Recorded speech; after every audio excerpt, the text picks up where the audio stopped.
ማግባት ፈልጌ አባትሽ ስለሚያሻርክ ከእስልምና ውጪ ነው ኒካህ ማሰር አይችልም አሉኝ። ሙወሂድ የሆነ ቤተሰብ የለኝም። እዚህ ኒካህ የሚያስር ኡስታድ አለ፣ እሱ ቢያስርልኝ ይሆናል። ቃዲ እንዳያስርልኝ ያለሁት ውጭ ሀገር ነው የሚል ጥያቄ ነው። የአላህን ሸሪዓ መጥላት ከእስልምና ያስወጣል ተብሏል፣ ያብራሩልኝ። በኢማን ማነስ የተነሳ አንድን የሸሪዓ ህግ መስራት ቢጠላ፣ ለምሳሌ የሴትን ልጅ ግርዛት ቢቃወም ከእስልምና ይወጣል የሚል ጥያቄ ነው። ገጠር ያሉ ቤተሰቦቻችን ሽርክ ያሻርካሉ፣ እነሱ ካፍሮች ናቸው፣ ሲሞቱ አላህ ይርሐማቸው ማለትስ ይቻላል? ያረዱትን መብላትስ ይከለከላል? እነሱን ካላከፈርሽ አንቺም ካፍር ነሽ እያሉኝ ነው የሚል ጥያቄ ነው። የምሰራበት ቤት የሥራ ጫና ስለነበረብኝ እረፍት ለመውጣት ብዬ አሰሪዎቼን ኒካህ ላደርግ ነው አልኳቸው። እኔ ለእረፍት ብዬ ነበረ፣ እነሱ ደስታሽ ደስታችን ነው ብለው 500 ብር ሰጡኝ እና በጣም ከበደኝ፣ ለነሱ መመለስም ከበደኝ። ለደሃ ብሰጥስ የሚል ጥያቄ ነው። فاغتنم رحمك الله حياتك النفيسة واحتفظ بأوقاتك العزيزة.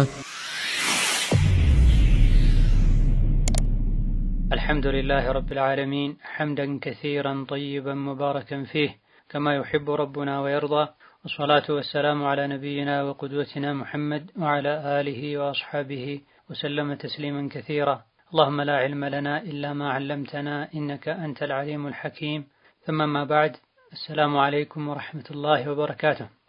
ከተማሪዎች ለሚመጡ ጥያቄዎች መልስ የሚሰጥበት የዛዱል መዓድ ቁጥር 117 ፈታዋ ነው። ዛሬ ከምናያቸው ጥያቄዎች የመጀመሪያው የአላህን ሸሪዓ መጥላት ከእስልምና ያስወጣል ተብሏል፣ ያብራሩልኝ።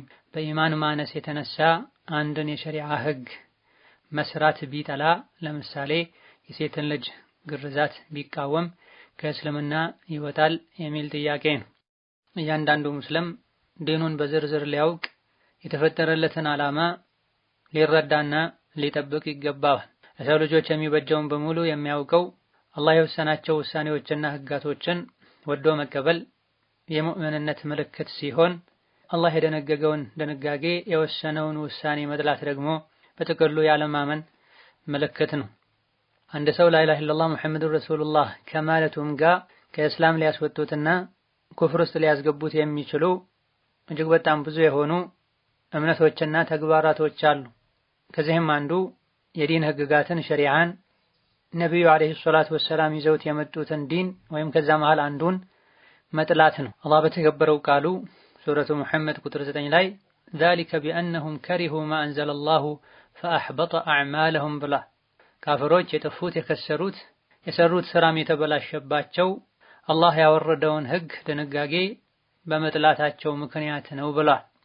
ስለዚህ ቁርአንና ሐዲስ ላይ በግልጽ የሚታወቅ ሙስሊሞች የሚያውቁትና የሚያምኑበትን ነገር መጥላት ከእስልምና ከሚያወጡ ነገሮች መሃል የሚመደብ ነው።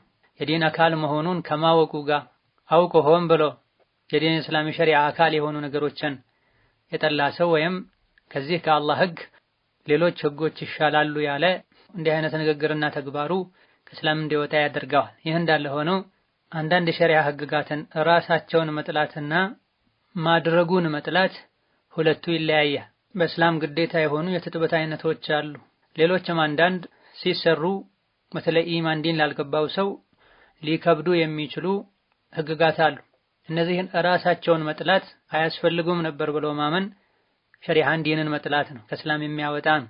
ነገር ግን ይሄን ማድረጉን ተከትሎ የሚመጣውን ነገር አየር ቀዝቃዛ በሆነበት ወቅት ላይ ውዱእ ማድረግ፣ ገላን መታጠብ መጥላት፣ መጾምን ተከትሎ የሚመጣውን ድካም መጥላት፣ ዒባዳውን ህጉን ራሱን እንደመጥላት አይሆን። ከጀናባ መታጠብ መኖር አልነበረበትም፣ ጾም ሐጅ መኖር አልነበረበትም፣ መደንገግ አልነበረበትም፣ አላስፈላጊ ነው ብሎ ከስር መሰረቱ ይሄን መጥላት ያከፍራል። እነዚህን ሲያደርጉ የሚመጣውን ድካም መጥላቱ ኩፍር አይሆንም። ጥያቄ ላይ እንደ ምሳሌ የተጠቀሰውን ነጥብ በተመለከተ መጥላቱ የሚያከፍረው የዲን አካል መሆኑ በግልጽ የሚታወቅ ነገር ሲሆን፣ የሴት ልጅ ግርዛት ሸሪዓ ላይ ኺላፍ አለበት። ዋጅብ ነው ያሉ ዑለሞች አሉ፣ ዋጅብ አይደለም ሱና ነው ያሉ አሉ። ዋጅብም ሱናም አይባልም፣ መሽሩዕ ነው። አፈጻጸሙ ላይ አንዳንድ ጥንቃቄዎች ተደርገው የሚፈቀዱበት ሁኔታ አለ፣ ሐላል ነው የሚል አቋም ያላቸውም አሉ። ይህ ከሆነ ልክ እንደ ሶላት፣ እንደ ጾም፣ እንደ ሒጃብ ግዴታነቱ በግልጽ የጸናና የሚታወቅ ነገር ውስጥ አይመደብምና ይህን የጠላ ሰው ከፍሯል አይባልም። ይህ እንዳለ ሆኖ በርካታ ፉቃሃዎች ሻፊዕዮችንም ጨምሮ ዋጅብ ነው፣ ሌሎች ደግሞ ሱና ነው ያሉበት ሁኔታ ከመኖሩ አንፃር ልክ እንደ ካፍሮች ይሄን መጥላትና ማንቋሸሽ የሸርና የወንጀል በር ይሆናል፣ ምንም እንኳ ኩፍር ደረጃ ባያደርስም። ከዚህ ጋር እያይዘው እስላምን ማንቋሸሽና ይሄ እስላም ውስጥ አይገባም፣ የለም የእስላም ህግ አይደለም፣ ቁርአን ሐዲስ ላይ አልተነገረም ብሎ መጥላት ሁለቱ በተወሰነ መልኩ ልዩነት አላቸው። አማኝ የሆነው በሙሉ በዲን እስላም ህጋቶች ደስተኛ ሊሆን ቁርአንና ሐዲስ ላይ በግልጽ የተነገረ አላህ ረሱሉ አለይሂ ሰላቱ ወሰላም የደነገጉት ነገር በሙሉ ኸይር ነው፣ መልካም ነው፣ ሰው ልጆች ዱንያም አኺራም ላይ የሚጠቅሙ ናቸው ብሎ ሊያምን ይገባዋል። የተከለከሉ ነገሮችን በሙሉ እንደዚሁ ጎጂዎች ናቸው፣ አያስፈልጉም፣ እንደሚጎዱን አላህ ስላወቀ ነው የከለከለን ብሎ ሊያም ደስተኛ እርግጠኛ ሊሆን ይገባዋል ሙእሚን። ሌላኛው ጥያቄ ገጠር ያሉ ቤተሰቦቻችን ሽርክ ያሻርካሉ፣ እነሱ ካፍሮች ናቸው፣ ሲሞቱ አላህ ይርሐማቸው ማለትስ ይቻላል? ያረዱትን መብላትስ ይከለከላል? እነሱን ካላከፈርሽ አንቺም ካፍር ነሽ እያሉኝ ነው የሚል ጥያቄ ነው። አላህ ተባረከ ወተዓላ በተከበረው ቃሉ ወመን ዩሻቂቅ ረሱለ ሚን ባዕድ ማ ተበየነ ለሁል ሁዳ ወየተቢዕ ገይረ ሰቢሊል ሙእሚኒን ኑወሊሂ ማ ተወላ ወኑስሊሂ ጀሀነመ ወሳአት መሲራ ብላ ሐቅ ግልጽ ከሆነለት በኋላ የአላህን መልእክተኛ የተጻረረና ያመፀ የሙእሚኖችን የሙስሊሞችን መንገድ ትቶ ሌላ መንገድ የተከተለ የወደደውን የመረጠውን ይዞ እንዲሄድ ይደረጋል ዱንያ ላይ፣ መጨረሻ ላይ ግን እሳት ውስጥ ይገባል። እሳትም የከፋች መግቢያና መመለሻ ናት ብሏል አላህ ተባረከ ወተዓላ። በዚህ የቁርአን አንቀጽ መሰረት አንድን ሰው ሙሽሪክ ነው፣ ካፍር ነው፣ ወንጀለኛ ነው ማለት የሚቻለው የሰራው ያለው ስራ የሄደበት ያለው መንገድ ትክክል አለመሆኑ በደንብ ተነግሮት ማስረጃ ደርሶት ከዛ በኋላ እምቢ ብሎ በያዘው ጎዳና ከተጓዘ ነው። የሰራው ስራ ሽርክ ከሆነም አንተ ሙሽሪክ ነህ፣ አንተ ካፍር ነህ የሚባለው፣ ሌላ ወንጀል ከሆነም አንተ ወንጀለኛ ነህ የሚባለው እንጂ ማስረጃ ግልጽ ሆኖ ሳይደርሰው በፊት ባላዋቂነት ሰርቶት ሊሆን ይችላል፣ ነገሮች ተመሳስለውበት ሊሆን ይችላል፣ ሌሎች ሲያደርጉ አይቶ እነሱን ተከትሎ ሊሆን ይችላል። ዲን በግልጽ የሌለበትና መድረሳ መስጂድ እስላም ያልተስፋፋበት አካባቢ ላይ የሚኖር ሰው ራጂሑና ትክክለኛው ባላዋቂነቱ ዑድር ይሰጠዋል።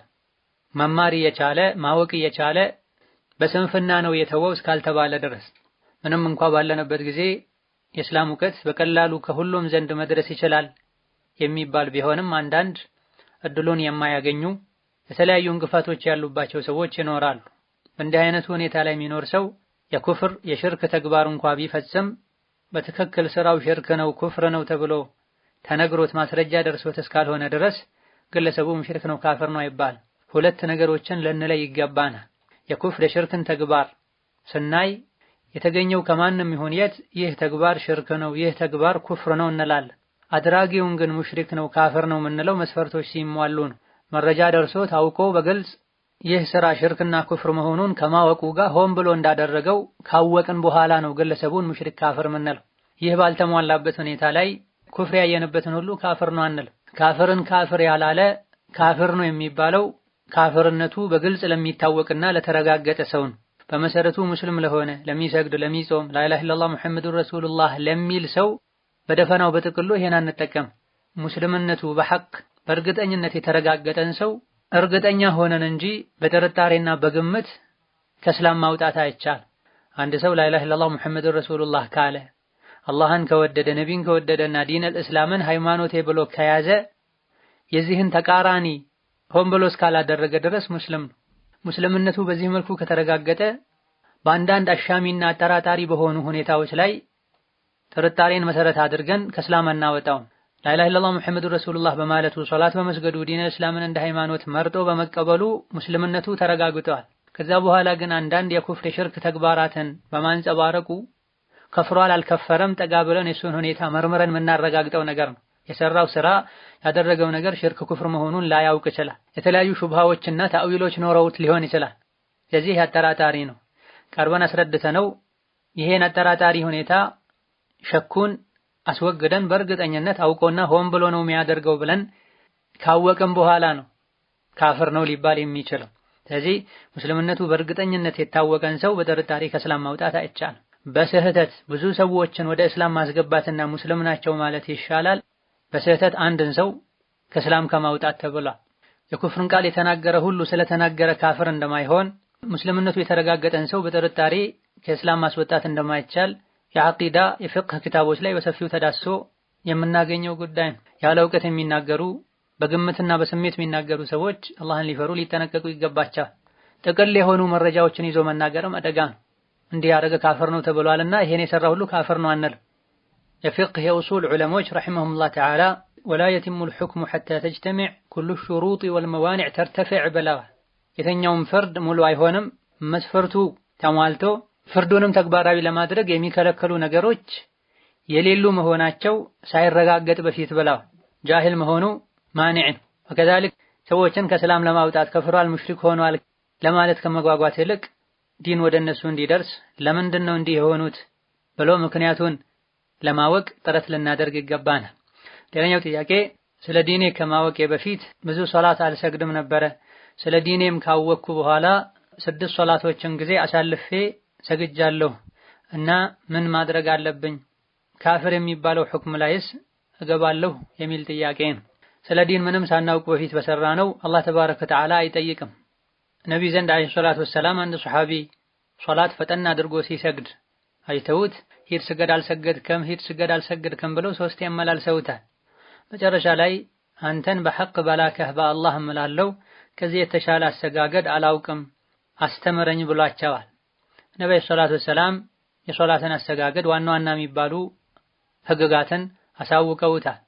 ከዚህ በፊት በዚህ መልኩ የሰገድከውን ድገም መልሰህ ስገድ ግን አላሉትም አለይሂ ሰላቱ ወሰለም። ስለዚህ ሳናውቅ በፊት ያለፈው አልፈዋል።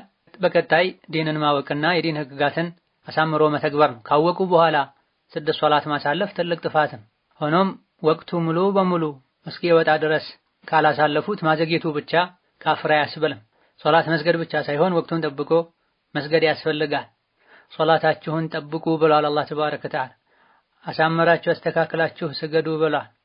ከሶላት መስፈርቶች መሃል አንዱ ወቅት ነው። ወቅቱ ሳይገባም መስገድ አይቻልም፣ አሳልፎ መስገድም አይቻልም። ሌላኛው ጥያቄ ከወለድኩ 40 ቀን ሞልቶኝ ደሙ አልቆመልኝም፣ 5 ቀን ጨመርኩ አልቆመልኝም እና እየታጠብኩ በየሶላቱ እሰግዳለሁ እንዴት ይታያል የሚል ጥያቄ ነው። የወሊድ ደም አብዛኛውን ጊዜ አብዛኞቹ ሴቶች ዘንድ እስከ 40 ቀን ነው የሚፈሰው። አልፎ አልፎ እስከ 30 ቀን ሊዘልቅ ይችላል ተብሏል። ሆኖም ከ40 ቀን ቢያልፍም መልክና ይዘቱ ካልተቀየረ እስከ 30 ቀን መጠበቅ ተገቢ ነው። ከ40 ቀን በኋላ መልክና ይዘቱ ተቀይሮ ከሆነ የበሽታ ደም ነው ሊሆን የሚችለው። ታጥቦ ለእያንዳንዱ ሶላት እስትንጃ አድርገው ራስን አጽድተው ውዱእ አድርጎ መስገድ ይቻላል። ለእያንዳንዱ ሶላት መታጠቡ ግዴታ አይሆንም። ሌላ የሚወጅበው እስትንጃና ውዱእ ነው። ስለዚህ 30 እስካልሞላ ድረስ ይዘቱ ከወሊድ ደም ካልተቀየረ መጠበቅ ነው። ሁኔታው ከወሊድ ደም ከተቀየረና ሌላ ጊዜም የሚቆመው በ40 ከሆነ ይህ የበሽታ ደም ስለሚሆን ለየሶላቱ እስትንጃና ውዱእ ያደርጉ መስገድ በቂ ነው። ሌላኛው ጥያቄ የምሰራበት ቤት የሥራ ጫና ስለነበረብኝ እረፍት ለመውጣት ብዬ አሰሪዎቼን ኒካህ ላደርግ ነው አልኳቸው። እኔ ለእረፍት ብዬ ነበረ፣ እነሱ ደስታሽ ደስታችን ነው ብለው 500 ብር ሰጡኝ እና በጣም ከበደኝ፣ ለነሱ መመለስም ከበደኝ። ለደሃ ብሰጥስ የሚል ጥያቄ ነው። ውሸት በዲናችን ሐራም። በርካታ ዑለሞች ዘንድ ከሐራምነትም ከፍ ብሎ ከከባድ ወንጀሎች ከከባኢረ ዝኑብ የሚመደብ ነው። ኢማም አህመድና ሌሎችም እንዳሉት የሙናፊቅነት ምልክትም ጭምር ነው። በአዱንያም በአኺራ መጨረሻው የሚያስጠላ የሚያሳፍርም ስነ ምግባር። ስለዚህ ሙእምን ሙስሊም በላሱን ውሸት ሊያስለምድ አይገባውም። በተለይ እንደ ጋብቻ ያለ ትልቅ ጉዳይ ላይ መዋሸት እጅግ ከባድ ወንጀል ነው። ነቢያችን ሰለላሁ ዐለይሂ ወሰለም 3 ነገሮች ቀልዳቸውም ቢሆን ቁም ነገር ነው ብለዋል። ከዚህ አንዱ ኒካህን ጠቅሰዋል። አላህም በተከበረው ቃሉ ወላ ተተኺዱ አያቲላሂ ሁዝወን ብሏል። የሸሪዓ ህግጋትን ማሾፊያ ማላገጫ ማድረግ አያስፈልግም። ገንዘቡን በተመለከተ ያለ አግባብ የተገኘ ገንዘብ ነው፣ በውሸት የተገኘ ገንዘብ ነው። አላሁመ ኢላ በተለምዶ ሁሌ እረፍት ሲወጣ ገንዘብ የሚሰጡ ከሆነ ይሄ ችግር የለም። ሌላ ጊዜ የማይሰጡትን ላገባ ነው ስለተባሉ ከሆነ የሰጡት በባጥል በውሸት የተገኘ ገንዘብ አላህ በተከበረው ቃሉ ወላ ተአኩሉ አምዋለኩም በይነኩም ቢልባጢል ብላ ገንዘባችሁን በመካከላችሁ በባጥል ያለ አግባብ አትብሉ ብላ። ስለዚህ ተውበት ማድረግ ገንዘቡን ለምስኪን በመስጠት ራስን ማጥራት ተገቢ ነው። ሌላኛው ጥያቄ አጎቴ ልጅ አባቱ በህፃንነቱ ነው የሞተው እና ቆይቶ እናቱን አጎቱ አገባት ማለት የአባቱ ወንድም። እናም ልጁ አድጎ ሰው ቤት ነው የሚሰራው። ለሱ አባቱ ንብረት ትቶለት የሞተውን የሚጠቀሙበት የእንጀራ አባቱና እናቱ ናቸው። ይህ አያስጠይቃቸውም የሚል ጥያቄ ነው። አላህ ተባረከ ወተዓላ በተከበረው ቃሉ ወላ ተቅረቡ ማለል የቲም ኢላ ቢለቲ ሂየ አሕሰን ብላ። የቲምን ገንዘብ መብላት ከባድ ወንጀል ነው። ያለ አግባብ በግፍ በበደል የቲምን ገንዘብ ንብረት የሚበሉ የሚጠቀሙ ሆዳቸው ላይ እሳት ነው የሚበሉት ብሏል አላህ ተባረከ ወተዓላ። የቂያም ቀንም የጋለች የጀሃነም እሳት ውስጥ ይገባሉ ብላ። ከአንዳንድ ቀደምት ሙፈስሮች እንደተነገረው ዱንያ ላይ የየቲምን ንብረት በግፍ የበላ አኺራ ላይ ካፉ ካፈንጫው ከጆሮው እሳት ይወጣል ተብሏል። ዱንያ ላይ የበላው አኺራ ላይ እሳት ሆኖ ውስጡን እያቃጠለው ካፍ ካፈንጫው ነበልባሉ ይወጣል ተብሏል። ኢነማ ያእኩሉነ ፊ ቡጡኒሂም ናራ ከሚለው ወስደውት ቁርአኑ ላይ የየቲምን ገንዘብ አትብሉ ብቻ ሳይሆን ለየቲሙ ንብረቱን ሀብቱን ለመጠበቅ ለማሳደግ በሚያስችል መልኩ እንጂ አትቅረቡት ነው የሚለው። ዝሙትን አትቅረቡ እንዳለው አላህ የየቲምን ንብረትም በአማረ መልኩ እንጂ አትቅረቡት ነው ያለው። ስለዚህ የቲም ያላቸው ሴቶችን የሚያገቡ ሰዎች ጥንቃቄ ሊያደርጉ አላህን ሊፈሩ ይገባቸዋል። ሌሎችም እንደዚሁ። ይበልጥ ግን ባልሆነው የሚገቡ ከንብረት ጋር ስለሚነካኩ ከሌሎች ይልቅ ጥንቃቄ ማድረግ ይገባቸዋል። የየቲምን ገንዘብ መብላት ከከባድ ወንጀሎች መሃል አንዱ ስለሆነ ነብዩ በግልጽ ሐዲታቸው ላይ ተናግረዋል። ስለዚህ ለልጅ ለወራሽ ንብረቱን ሊመልሱለት እስከዛሬ ያለ አግባብ የበሉትንም ሊያስተካክሉ ሊተወብቱ ይገባቸዋል። ምስት የልጁ እናት በሚስትነቷ ከባሏ ድርሻዋን መውሰድ ትችላለች። ልጅ እስካለው ድረስ ድርሻዋ 1/8 ነው የሚሆን። ከዛ ውጭ ያለው የልጅና ሌሎች ወራሾች ካሉም የነሱ ነው የሚሆን። የራሷን ድርሻ ለይታ ከባሏ ጋር ብትጠቀም ችግር የለው። የልጆች ግን መመለስ መጠበቅ መቻል አለበት። ሌላኛው ጥያቄ የቤተሰብ ግሩፕ የተባለ ዋትስአፕ ላይ በሪከርድ የገቡ ማውራት ከአክስት ከአጎት ልጆች ከዛም በላይ እንዴት ይታያል የሚል ጥያቄ ነው። የግሩፕ ዓላማ ዝምድናን መቀጠል፣ መልካምን ነገር ማስፋፋትና መማማር ከሆነ ሌሎች ፊትናዎች እስካልተፈሩ ድረስ በመሰረቱ ችግር የለም። ነገር ግን ሴቶች እዛ እየገቡ እየሳቁ እየቀለዱ ሊያወሩ አይገባም። በውስጥ በኩል ሌላ ፊትና ሊመጣ ስለሚችል ከእንዲህ አይነት ችግሮች ከጠራ ዝምድናን ከመቀጠልና በመልካም ነገር ከመተባበር ይመደባል። ችግር የለም። ላኪን ፊትና እንዳይመጣ በሮችን ማጠር፣ ህጎችን ማስቀመጥ፣ በተቻለ ያክል ሴቶች በድምጽ ገብተው እንዳያወሩ ማድረግ፣ ካወሩም አጥር ያለ መልእክቶች ብቻ ካሏቸው ኮፍተን ባለ ድምጽ አስተላልፈው እንዲወጡ ማድረግ ይቻላል። ወንድና ሴት እዛ ላይ ተቀላቅሎ ፊትና እንደሚመጣ እርግጠኛ ከተኮነ ግን ሸሪዓችን የሸርን በር ዝጉ ስላለ ይከለከላል። ሌላኛው ጥያቄ ማግባት ፈልጌ አባትሽ ስለሚያሻርክ ከእስልምና ውጪ ነው ኒካህ ማሰር አይችልም አሉኝ። ሙወሂድ የሆነ ቤተሰብ የለኝም። እዚህ ኒካህ የሚያስር ኡስታድ አለ፣ እሱ ቢያስርልኝ ይሆናል። ቃዲ እንዳያስርልኝ ያለሁት ውጭ ሀገር ነው የሚል ጥያቄ ነው። ሴት ልጅ የሚድረው ወልይዋ ነው። ከኒካህ መስፈርቶች መሰረቶች መሃል አንዱ ወልይ መኖር፣ የሴት ልጅ ኃላፊ መኖር። የሴት ልጅ ወሊ ኃላፊ የሚባለው አባት፣ የአባት አባት፣ ወንድሞች ሸቂቅ የሆኑ በአባት በእናት የሚገናኟቸዋል፣ ያው አባት ብቻ። እንደዚሁ የወንድም ልጆች፣ የአባት ወንድሞች፣ ሴት ልጅ የደረሰ ልጅ ካላት 15 ዓመት የሞላው ለአካለ መጠን የደረሰ እነዚህና መሰሎቻቸው ናቸው። ከነዚህ መሃል ማናቸውም ከሌሉ አልያ ደግሞ ያለ በቂ ምክንያት እምቢ ካሉ ወይም መስፈርቱን ካላሟሉ በሸሪዓ ፍርድ ቤት ይታሰራል፣ በህጋዊ በትክክለኛ ቃዲ። በተረፈ በየመንደሩ ቃዲ ነኝ ብለው እውቅና ሳይኖራቸው ትክክለኛ የቃዲነት ሹመት ሳያገኙ ኒካህ ማሰር ጥፋት። ባሉበት ሀገር ቃዲ ከሌለ ሌላ ሀገር አመቻችቶ ሰው ወክሎ ጉዳይ የሚያስፈጽም ሰው ወክሎ ኒካህ ማሳሰር ይቻላል። እንደዚሁ አባቶች ሙሽሪክ ናቸው፣ ሙወሂድ የሆነ ቤተሰብ የለኝም፣ ይሄም ጥንቃቄ የሚያስፈልገው ድምዳሜ ነው። ከላይ መግቢያ አካባቢ ላይ እንደተናገርነው ብዙ እህቶች አባቴ ሙሽሪክ ነው፣ ቤተሰቦቼ ሙሽሪክ ናቸው ይላሉ። ምንድነው ጥፋታቸው ሲባሉ ሐሙስ ማታ ቡና ያፈላሉ፣ ከሶላት በኋላ ዱዓ ያደርጋሉ ይላሉ። ምላሳችንን ያዝ ልናደርገው ይገባን። ቢድዓና ሽርክን፣ ወንጀልና ሽርክን፣ ኩፍርን ለይተን ልናውቅ ይገባን። ብዙ ዲን ያላቸው አላህን ረሱልን የሚወዱ ቁርአን ሐዲስ ያልደረሳቸው ሰዎች አሉ። በአግባቡ ስናደርስላቸው ላለፈው ህይወታቸው ተጸጽተው ተቆጭተው ተውሂድን ኢማንን የሚቀበሉ ሰዎች አሉ። አንዳንዴ ማስረጃ ደርሷቸው ሊሆን ይችላል። ነገር ግን እኛ የምናደርስበት መንገድ እንዳይቀበሉ አድርጓቸው ሊሆን ይችላል። ማስረጃው መድረሱ ብቻ ሳይሆን የሚደርስበት መንገድም መታየት አለበት። እንግዲያውስ ነግሬሃለሁ የራስህ ጉዳይ ብሎ መሄድ ብቻ አይደል። ናም ጥቂት ማይባሉ ሰዎች በጭፍን የነበሩበትን መንገድ እየተከተሉ ሐቅን አልቀበልም እያሉ አንተ ትናንት ተወልደህ አንቺ ትናንት መተሽ የሚሉበት ሁኔታ አለ። ይሄም ጀህልናቸው። ትናንት ዛሬ እኮ አይደለም በየሶላቱ የምንቀራውን ቁርአን ነው ማስረጃ ያቀረብኩላችሁ ያለው። ኢያከ ነዕቡዱ ወኢያከ ነስተዒን፣ ይሄ ነው ተውሂድ። አንተን ብቻ ነው የምናመልከው፣ ካንተ ብቻ ነው እገዛ እርዳታ የምፈልገው ነው የሚለው ሙስሊም በየሶላቱ። ሶላት ላይ ፋቲሃ ላይ አላህ ፊት ቆመን ኢያከ ነዕቡዱ ወኢያከ ነስተዒን ብለን ስናበቃ ከሶላት በኋላ መቃብር ጋር ወልይ ጋር መሄድ የለብንም የሚል እርጋታ የተሞላበት እውቀት የተሞላበት ማስረጃ ሳይሰላችሁ ማድረስ ያስፈልጋል። አኩል ሐል ከላይ እንደተገለጸው ሽርክ የሰራ ሁሉ ሙሽሪክ አይባልም። የኩፍር ንግግር የተናገረ ሁሉ ካፊር አይባልም። ግራ ቀኙ ይታያል። ማስረጃ ደርሶታል አልደረሰውም ይባላል። ኢላ ገይሪ ዛሊክ። ሆኖም ሙሽሪክነታቸው ማስረጃ ደርሷቸው ከተረጋገጠ ካፊር ከሆኑ አሊያ ደግሞ ሙሉ በሙሉ ሶላት የማይሰግድ ከሆነ አባት ወንድም ኒካህ ማሰር አይችሉም። ከነሱ ቀጥሎ ያለ አጎት፣ ወንድም፣ የወንድም ልጅ፣ መጨረሻ ያጎትም ልጅ ጭምር በአባት በኩል ያሉ እነሱ እንዲያስሩ ይደረጋል። የላይኛው መስፈርቱን ካላሟላ። ይህ ካልተገኘ በሸሪዓ ፍርድ ቤት እንጂ በየመንደሩ 200-300 ብር የተቀበሉ ኒካህ የሚያስሩ የሰውን ህይወት ትዳርን የሚያበላሹ ናቸው። አላህን ሊፈሩ ይገባቸዋል። ሙስሊም ለዲኑ የሚጠነቀቅም ሊመክራቸው እምቢ ካሉ ለሚመለከተው አካል ሊያሳውቅ ይገባል። ሌላኛው ጥያቄ ጓደኛ ነበረችኝ። ጓደኛ ብቻ ሳትሆን ቤተሰብም ነን። እናም ባለቤቴ ጓደኛሽ አንቺም ብላ እዚህ ቤት ከመጣች ሶስቱንም ኒካህ አውርጄልሻለሁ አለኝ። እስካሁን ልጅቱ ጋር አልተገናኘንም። ወደፊት በደስታም በሐዘንም ጊዜ መገናኘታችን አይቀርም እና ባለቤቴ ምን ማድረግ አለበት? እዛ ቤት አንቺም ብላ ከመጣች ነው ያለው። ከዛ ቤት ለቅቄ ወጣሁኝ። ወደፊት ያለሁበት ቦታ እኔም ብላ ከመጣችስ ምን ማድረግ አለብኝ የሚል ጥያቄ ነው። ባልና ሚስት ያላቸው ግንኙነት ያማረና አንዱ የሌላኛውን ሐቅ የሚጠብቅበት ሊሆን ይገባል።